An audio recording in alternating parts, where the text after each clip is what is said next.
porque um erro nosso pode desencadear aí uma série de coisas, assim, improváveis, sabe? E aí, fica aí a dica, assim, pro pessoal, para quem tá assistindo e quer ver uma série que tá fora desse eixo de que o racismo é o dono da série, fica aí, Insecure, On the Block, são séries muito boas mesmo.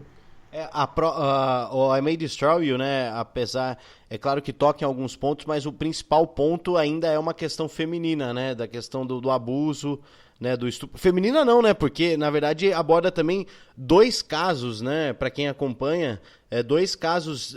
Um homem é abusado também, né? Um homem negro é abusado na série. E ele busca também o conhecimento a respeito disso e também vai sobre também a série se gira em torno, né, do I May Destroy You, do estupro da principal, né, da personagem principal. Também é um exemplo, né, de que o pano de fundo principal é uma questão de um outro assunto muito pertinente que a gente ainda é obrigado a discutir, né? E isso é um absurdo. Eu queria pegar um gancho em muito do que a Carol e o Serge estavam falando e puxar um pouco para NBA, né? Por conta desse outro assassinato que ocorreu, né? Muito parecido com o do George Floyd, uma coisa absurda, completamente covarde. E aqui no campo político brasileiro existe pessoas discutindo, né? Dizendo que o cara fez por merecer, alguns políticos, e para mim isso é um absurdo, relativizando, né, a morte do cara. A E morte aí, não, trazendo. a morte não, né? Ele não, ele ficou, acho que ele tá paraplégico ou tetraplégico, mas acho que Isso, não morreu, né? Só corrigindo. exatamente. Foi uma tragédia É, de questão, o cara ele tá aí pra ver a tragédia, né, que fizeram com ele, né? Que é pior. teve além da questão da NBA, que inclusive a gente trouxe no último episódio aqui do Coronga, né? É, teve até na apresentação de um programa chamado Inside da NBA, chamado da TNT, né? O Kenny Smith falou que ia sair, ele que era um comentarista famoso do esporte, ele simplesmente, no dia lá que a NBA se mobilizou, resolveu sair, não participar do programa também como um protesto, né? I think the biggest thing now is to kind of, as a black man, as a former player, I think it's best for me to support the players and just not be here tonight. And figure out what happens after that. I just don't feel equipped to do that. And I respect that. E aí, do ponto de vista jurídico, até o Milwaukee Bucks conseguiu falar com o procurador-geral de Wisconsin, né, do estado lá, e com o governador, e emitiram um comunicado fazendo com que a Assembleia Legislativa lá do estado se reunisse para começar a tratar de uma forma mais contundente uma reforma policial dos Estados Unidos que mata tanto pessoas negras, né? E isso vindo totalmente dessa pressão do esporte. Isso eu acho muito louco e, assim, espero que finalmente se faça uma coisa de verdade, né? Espero que finalmente consiga trazer essa visibilidade. Eu queria um pouco a visão de vocês. Ainda considerando uma história curiosa, lembrando que nos Jogos Olímpicos de Verão de 1968, na cidade do México, dois velocistas negros americanos, que são o Tommy Smith e o John Carlos, levantaram o punho na plataforma de cerimônia de medalhas dessa ocasião, né? E aí, 68 foi o verão que foi o assassinato do Martin Luther King Jr., né? E dos protestos contra a guerra do Vietnã. E esses atletas negros americanos, né, queriam dar o destaque público, né, conquistado, né, por meio do sucesso atlético deles, né, para expressar toda a luta que aquilo representava, né.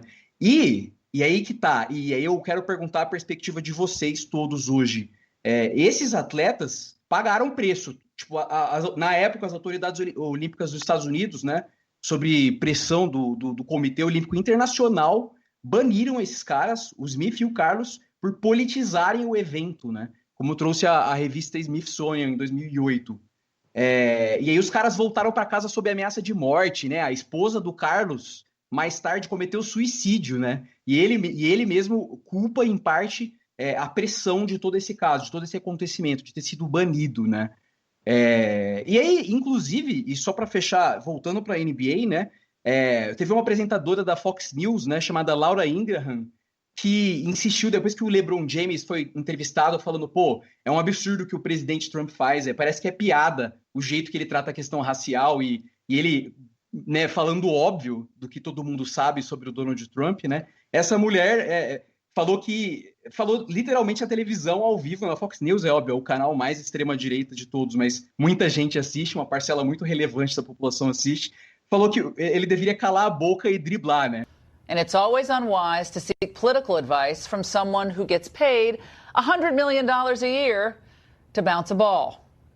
Oh, and LeBron and Kevin, you're great players, but no one voted for you. Millions elected Trump to be their coach. So keep the political commentary to yourself, or as someone once said, shut up and dribble. Como se ele fosse só feito para jogar basquete e mais nada, como se ele não pudesse ter uma opinião política, né? Como se ele fosse um homem negro e tinha que se colocar no lugar dele. O Leonardo citou essa infelizinha aí, que eu esqueci o nome dela. E foi engraçado que, tipo, teve um jogador da NFL, que eu esqueci o nome agora, eu acho que foi o Drew Brees. Acho que foi o Drew Brees do Saints, que ele começou a reclamar sobre a questão de... Ele começou a reclamar, não. Ele disse que não era legal que as pessoas se ajoelhassem durante o hino e que etc e tal. E aí, o comentário dela foi o seguinte: ele está no direito de falar sobre isso. E aí, você para e pensa. Quer dizer, um homem negro fala, Donald Trump está errado, você manda ele calar a boca e trabalhar. Aí o cara vai lá e critica o movimento, e você diz, não, tá tudo bem, ele tem todo o direito de expor a opinião dele. Mulher, se você não queria ser chamada de racista... Assim, né? Tá escrito na sua testa, tatuado na sua testa, racista. Olha só, desculpa aí, Carol, quero colocar uma coisa aqui que é bem interessante aqui. Quando você falou de Drew Brees, é engraçado porque eu gosto muito do Saints, né? É curioso porque, inclusive, eu lembro bem do Super Bowl de 2010, se não me engano, quando eles ganham, né? Que foi depois do furacão Katrina, né? E é muito curioso porque, bom, depois ele se desculpou, né? Mas ele vem de uma cidade, ele é, digamos que o herói de uma cidade que é a Nova Orleans, né? Que é a Nova Orleans, que foi vítima desse furacão Katrina, que teve tudo o que teve de morte, de deslocamento de populações, né? Que a gente conhece. Ele não teve essa sensibilidade, né? Porque é uma cidade que é muito, muito afro-americana. Ele não teve essa sensibilidade, que é muito curioso. Aliás, isso também me fez pensar numa série incrível também, que eu adoro, que é bem pouco conhecida, assim, né? É uma série que a gente chama de Confidencial, que é Treme, né? Que se chama Treme. É a série de David Simon, o autor de The Wire, mas ele tem uma série muito interessante que é sobre bandas de jazz na cidade de Nova Orleans, depois de Katrina, como que as bandas de jazz vão sobreviver e as tradições. É muito interessante também para ver as tradições afro-americanas, né, em Nova Orleans. E a partir do jazz, David Simon faz uma série incrível, mas é pouco vista assim, da HBO também. Não, HBO Go. To know we coming in peace and love from Congo Square. Oh, peace. I said it down on the bayou where the river flows. Peace, peace, oh, peace of mind. I said a lake country train go for Mexico. Peace, oh, peace, oh, peace of mind. E, tipo, Nova Orleans é uma das cidades mais negras dos Estados Unidos. Chega a ser ironia, né? A pessoa nascer numa das cidades mais negras dos Estados Unidos e ser essa pessoa, ter essa opinião. E eu lembro que muita gente ficou dizendo assim, mas foi um comentário infeliz e tal, que não sei o quê. E no meio do esporte a gente tem muito disso, sabe? De achar que os caras, eles estão acima de qualquer coisa e que os comentários que eles fazem acerca de algum aspecto social é comentário infeliz, quando, na verdade, está simplesmente expondo o que ele realmente acha. Porque, assim, o que eu entendo de comentário infeliz é você dizer que água com gás é bom, sabe? Esse é um comentário infeliz, porque todo mundo sabe que não é. Né? Mas assim, você chegar e dizer que o movimento, por exemplo, do Black Lives Matter é um movimento que não está ajudando em nada, que está colocando o país está colocando todo mundo contra o país, e que você protestar no momento do hino é uma coisa desrespeitosa, isso para mim não é um comentário infeliz, sabe? É um comentário bem preconceituoso mesmo, porque desrespeitoso é o que os Estados Unidos fazem com os afro-americanos de lá, sabe? Desrespeitoso é você levar 7 tiros nas suas costas sem você ter feito absolutamente nada para o policial, sabe? Desrespeitoso é isso para mim. Mas eles não conseguem enxergar isso. E aí, isso me leva muito à fala do Doc Rivers, né, o técnico do Clippers, que ele falou, ele diz assim, cara, a gente ama tanto esse país e esse país não nos ama de volta. E daí o presidente diz que é para as pessoas terem medo da gente, mas somos nós que estamos sendo mortos. Como é que vocês vão ter medo da gente? And how dare the Republicans talk about fear? We're the ones that need to be scared. We're the ones having to talk to every black child. What white father has to give his son a talk about being careful if you get pulled over? It's just ridiculous. Então, assim, eu sou muito... Eu já joguei no time de que esporte e política não se misturava, né? Já joguei muito nesse time de dizer, não, o cara tem que ser esportista e tem que ligar só para o esporte. Já fui muito disso. Mas aí, com o tempo, você aprende, quando você está disposto também, né? Você aprende, você entende que esporte, política, cinema estão muito coligados, sabe? Nós fizemos um episódio sobre a WNBA recentemente, eu acho que é o nosso antepenúltimo episódio, e eu lembro que uma das coisas que eu falei foi que só o fato de ter 4 mulheres fazendo um podcast sobre basquete, que é um lugar majoritariamente masculino, é um ato político, sabe? Só o fato de estarmos lá. O problema é que as pessoas acham que política tem a ver com esquerda e direita e acabou, sabe? Se você defende as pautas sociais, você é de esquerda. Se você não defende, você é de direita. Se você fica em cima do muro, você é centrão, sabe? Você é aquele cara que fala assim, então, eu entendo as dores do negro, mas... né? Aquele cara que sempre bota o mais nas frases, sabe? Infelizmente é isso. Então, hoje eu entendo que é importante que um atleta ele se posicione dessa forma. Hoje, obviamente, eles não vão ser banidos, como aconteceu com o pessoal do Pantera Negra, que, inclusive, próximo ano está saindo um filme do assassinato do líder, né? Estreado pelo Daniel Kaluuya, se eu não me engano. E aí, esses caras, eles precisam falar, porque são eles que estão no spotlight, sabe? São eles que estão ali na frente.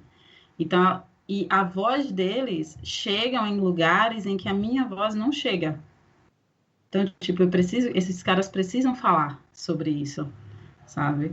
E é importante a gente também perceber que, embora a NBA seja uma liga progressista, né, como uma liga assim que permite que o jogador fale sobre essas coisas agora, né?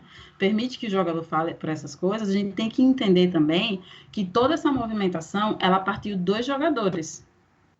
Ela partiu dos jogadores. Os primeiros protestos partiram dos jogadores, o último boicote partiu dos jogadores, porque assim, a liga, se dependesse da liga, eles tava rolando, nem era na bolha para início de conversa, era tipo jogo normal mesmo, sabe? Com torcida e tudo.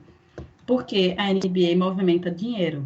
A NBA movimenta, assim, milhões, bilhões por ano, sabe? E aí mexer no bolso desses caras peraí, agora a gente vai enxergar o problema, né? Porque no capitalismo a gente funciona assim. Mexeu no seu bolso é que você vai observar o problema. Porque antes não tinha. Não é que não tinha, o problema existia, mas eles ignoravam. Então, é muito importante que a gente tenha um LeBron James, que é considerado um dos maiores esportistas do mundo, falando sobre isso e defendendo a causa.